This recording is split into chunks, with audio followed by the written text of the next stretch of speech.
Hello everyone, welcome back to my channel. কেমন আছো তোমরা সবাই? আশা করছি সবাই ভালো আছে আর আমি অনেক ভালো আছি। আর তোমাদের জন্য আমি আরও একটি নতুন ব্লগ নিয়ে চলে এসেছি। আই হোপ যে তোমাদেরকে আমার এই ভিডিওটি খুব ভালো লাগবে, তাই শেষ পর্যন্ত কন্টিনিউ করতে থাকো। তো প্রথমে দেখতেই পেলে আমার মামি মাছটা ধুয়ে নিচ্ছে, যেগুলো অ্যাশ আছে আর কি, সেগুলো ছড়িয়ে নিচ্ছে। তারপরে লবণ হলুদ দিয়ে ভালোভাবে মিক্স করে রাখছে। আর তোমরা তো জানোই যে আজকে আমি চলে যাব, সেজন্য এত রান্নাবান্না হচ্ছে। তো আমি অতটাও খাবো না, আমি আরেক জায়গায় নেমন্তন্ন রয়েছে সেখানে খাবো। তো তবুও মামি রান্না করলো। এই দেখো মাছ, আবার তোমাদেরকে দেখালাম মাংস, সবই রান্না হচ্ছে। এইদিকে ফুলকপি, আর এই দেখো আমি কীভাবে বসে রয়েছি দেখো, আর আমার মেয়ে হাই করে দিল। তো আজকে তাড়াতাড়ি একটু রান্নাবান্নাটা করে নেবে, যেহেতু আমি বাড়ি চলে যাব সেই জন্যেই। তো দেখো যে কথা সেই কাজ, এদিকে তেল চাপিয়ে দিয়েছে গ্যাসে আর মাছটি ভেজেও নেবে। তো এখন প্রায় বাজে 9টা। এই 9টা থেকেই আমি আমার ব্লগটা স্টার্ট করলাম। তো দেখো একে একে সমস্ত মাছই ছেড়ে দিচ্ছে, আর শেষ পর্যন্ত তোমরা ভিডিওটা দেখবে, শেষে কিন্তু আরও মজা রয়েছে। কারণ শেষে আবারও আমরা পুলি পিঠে রান্না করেছিলাম, আর সেটা আমরা খাবো। আবার নেমন্তন্ন বাড়িও গেছিলাম, সেটাও তোমরা এই ব্লগেই দেখতে পাবে। তো যাই হোক, দেখো এইদিকে মাছ ভাজাগুলো প্রায় শেষের দিকে। তো কিছুটা প্রথমে মাছ ভেজেছিল, তারপরে আরও কিছুটা মাছ ভেজেছিলো। আর এইদিকে দেখো মাংসগুলো কত বড় বড় চিকেন হয়ে রয়েছে। তো সেটাই তোমাদেরকে শেয়ার করলাম। এটাও রান্না বান্না হবে, তো এখনও পুরোপুরি কাটা হয়নি, সমস্তটা বড় বড় হয়ে রয়েছে। আর এইদিকে আমার মামি সবজিগুলো কেটে নিচ্ছে, যেহেতু আজকে মাছ মাংস বেগুন ভাজা সমস্ত কিছুই হবে। আর অনেক দিনই হলো আমি এই মামার বাড়িতে এসেছি, আর ভালো লাগছে না, এবার বাড়ি যাব। তো আমার জন্য আমার দিদা অনেক কিছু কিনে নিয়ে এসছে, মামিরা কিনে নিয়ে এসছে। তো সেটা তোমাদেরকে দেখাবো যে কি কি আমাদের জন্য নিয়ে এসেছে।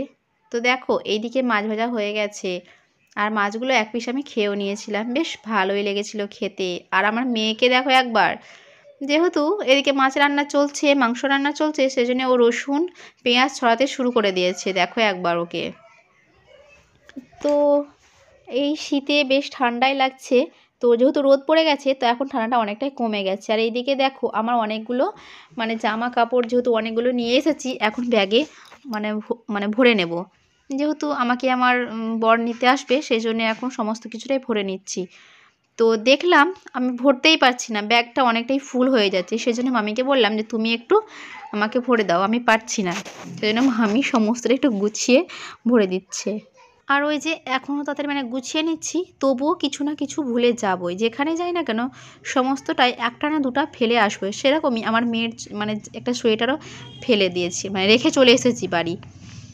আর এখন যেহেতু শীতের সময় কোথাও গেলে অনেকগুলোই হয়ে যাচ্ছে, ব্যাগ ভর্তি হয়ে যাচ্ছে। ওই যে সোয়েটার রয়েছে চাদর রয়েছে, সেগুলো নিতে নিতেই ব্যাগ ভর্তি। আবার আমার মেয়ের অনেকগুলোই সোয়েটার নিতে হয়, প্যান্ট নিতে হয়, সেজন্য আরও ব্যাগ ভর্তি হয়ে যাচ্ছে। আর কিছু কিছু জিনিস আমার ছেলেও নিয়ে নিল, যেমন ধরো পাউরুটি তোমাদেরকে মামি দেখালো, তো সমস্তটাই ভরে নিয়েছি। আর এখন যেহেতু তোমার দাদাভাই চলে আসছে, তো সেজন্য আমি অল্প কিছুটা ভাত খেয়ে নিলাম, যে তোমার খিদেও পেয়েছিল, প্রায় 12টা বেজে গেছে, তো সেই জন্যই খেয়ে নিলাম। আর তারপরে দেখো এখন খাওয়া দাওয়া করে রেডি হয়ে গেছি আমি। তো বেশি খাইনি, অল্প কিছুটা খেয়েছিলাম, যেহেতু আবার নেমন্তন্ন বাড়িতে গিয়ে খেতে হবে সেই জন্যেই। তো যেই আমি নাইট কুর্তিটা পরে আছি, সেই কুর্তিটা আমার দিদা দিয়েছে, আর যেটা আমার মেয়ে পরে রয়েছে সেটা দিয়েছে, আর আমার ছেলে যেটা পরে রয়েছে সেটাও দিয়েছে। যে আমার মেয়ে ভীষণ খুশি বাড়ি যাওয়ার জন্যে, যখন যেখানে যাবে তখন ও ভীষণ খুশি হয়ে যায়। যখন যেটা ওকে বলি এখন একদম একদম কম্পিউটারের মতন সবই বলে দেয়। তো দেখো এবার আমি চলেও এসেছি নেমন্তন্ন বাড়িতে। তো নেমন্তন্ন বাড়ি বলতে আমার ননদের ছেলে হয়েছে, তো সেই জন্যই নামকরণ। তো এই দেখো ছাদে চলে এসেছি, এদিকে রয়েছে অনু আর আমি, আর আমাদের সামনে তোমাদেরকে দেখাচ্ছি তোমাদের দাদাভাই আর আমার ছেলে বসে রয়েছে। আর কি কি খাওয়াচ্ছি সেটা তো তোমাদেরকে দেখাচ্ছি। দেখো কি সুন্দর পরিবেশটা রয়েছে না, মাথার উপরে ছাতা রয়েছে, এই যে ওরা সামনের দিকে বসে রয়েছে। তো খাবার আইটেমও ভালোই ছিল, তো তোমার দিকে সেটা শেয়ার করছি। তো দেখো প্রথমে আমাদেরকে দিয়ে দিয়েছে ওই যে কচুরি আর স্যালাড, তারপরে দিয়ে দিয়েছিল পাঁচ তরকারি, ফ্রাই রাইস, অনেক কিছু দিয়েছে। আর ফ্রাই রাইসের ওপর ওই যে ডাল, তো আমি প্রথমেই ফ্রাইড রাইসটাই খেয়ে নিয়েছিলাম, আর কচুরিটা অতটাও খাইনি, যেহেতু আমি পেট ভরাই ছিল তো অল্প করেই খেয়েছিলাম।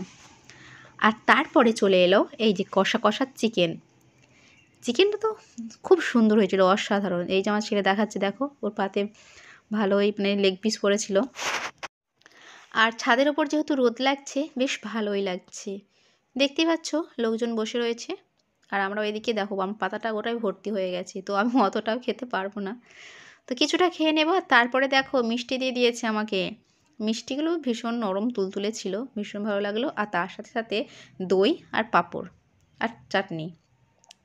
আর তারপরে ওদেরকে টাটা বাই বাই করে আমি চলে এলাম। ওই যে যেটা ছিল আমার ননদের মেয়ে, ওরা কি একটু টাটা বাই বাই করলাম আর তারপরে চলে এলাম। এটা ওর পড়াশোনার রুম, এখানেই আমার ননদের মেয়ে পড়াশোনা করে। তো আর বেশিক্ষণ থাকবো না, সেই জন্য এই যে ওরাও টাটা করে দিল আর আমিও টাটা করে চলে এলাম। তো দেখতেই পাচ্ছ যেমনই ওখান থেকে বেরিয়েছি দেখো বাড়ি পৌঁছে গেছি। আর বাড়িতে পৌঁছেই তোমাদেরকে দেখাচ্ছি, দেখো এত শান্তি, ঘর নিজের বাড়িতে এসে সত্যি ভীষণ শান্তি লাগে। বাড়ি এসে মনে হচ্ছে কতদিন যে বাড়িটা দেখি না সত্যি। আর ঘরের যা অবস্থা হয়েছিল কি বলবো, দেখো মশারি টাঙানোই রয়েছে। এই যে কুর্তিটা দেখতে পাচ্ছ, এটা আমার দিদা দিয়েছে। আর আমাকে তো ঘরটা মানে এতটা ধুলো পড়ে রয়েছে, বিছানায় অগোছালো হয়ে রয়েছে, সেটা আমাকে পরিষ্কার করতে হবে। তোমাদেরকে সেটা আমি আরেকটা ব্লগে দেখাবো আমার ঘরটা কীরকম অবস্থা হয়ে রয়েছে। আর তারপরে দেখতে পাচ্ছ মানে মায়ের বাড়ি আসা মানে বাড়ি আসা মাত্রই মায়ের বাড়ি চলে গেলাম। আর তারপরে আমার ভাই মোমো খাচ্ছিল, আর তারপরে আমাকে দিয়ে দিল মোমো খেতে। আর দেখো খেয়েও নিলাম। আর আমার মায়ের বাড়িতে এসে দেখি ওরাও পিঠে তৈরি করছে, তো আমাকে বললো যে খাওয়া দাওয়া করেই যাবি, সেই জন্যে আমিও বসে রইলাম। এদিকে বাবা পিঠে তৈরি করছে, মাও তৈরি করছে, আর আমিও বসে রয়েছি। আর ভাইয়ের পায়ে একটু কেটে গেছে, সেজন্য ও পারছে না, ও শুয়ে রয়েছে। আমার ছেলেও কিন্তু আসেনি, ও কিছুক্ষণ পরে আসবে, ওর বাবার সাথে আসবে। তো আমি ততক্ষণে আমি করে নিই। তো দেখো ওইদিকে আমার পুরোটাই কমপ্লিট মানে হয়ে গেছে পিঠে তৈরি করা, সবাই মিলে একসাথে যেহেতু করলাম। আর তারপরে দেখো গ্যাসে চাপিয়ে দিয়েছি পিঠেগুলো কালারটা দেখো কি সুন্দর লাগছে না। তো তার সঙ্গে সঙ্গে তেজপাতা দিয়েছিল, এলাচ দিয়েছিল, আর আমি জানি না কী কী দিয়েছিল, আমার মায়ের তৈরি করেছিল, জাস্ট আমি ভিডিওটা করেছিলাম। যা খাওয়া দাওয়া করছি সত্যি আমাকে এবার আমার ওজনটা মাপতেই হবে যে কত কিলো হলো। সত্যি যে খেয়েই যাচ্ছি, এখানে ওখানে শুধু মাংস, মাছ, ডিম, পুলি, পিঠে সমস্ত কিছু খেয়েই যাচ্ছি। আর তারপরে দেখো আমার মেয়ে ওর মামা বাড়িতে এসেছে কতদিন পর, সেজন্য ভীষণ খুশি, ওর দাদুর সাথে খেলা করছে। আর এখন যেন ও পাকা বুড়ি হয়ে গেছে, কোনো কথা আর ফেলছে না, যেটা বলছি সেটাই করছে। আর তারপরে দেখি এইদিকে দেখো হয়েই গেছে কমপ্লিট, তো সেটা নামিয়ে নেবে, তারপরে আমার মেয়েকে খাইয়ে দিবে, আমার ছেলেও খেয়ে নেবে। তো প্রায় শেষের দিকেই দেখো উতলাচ্ছে, কত সুন্দর লাগছে দেখতে না।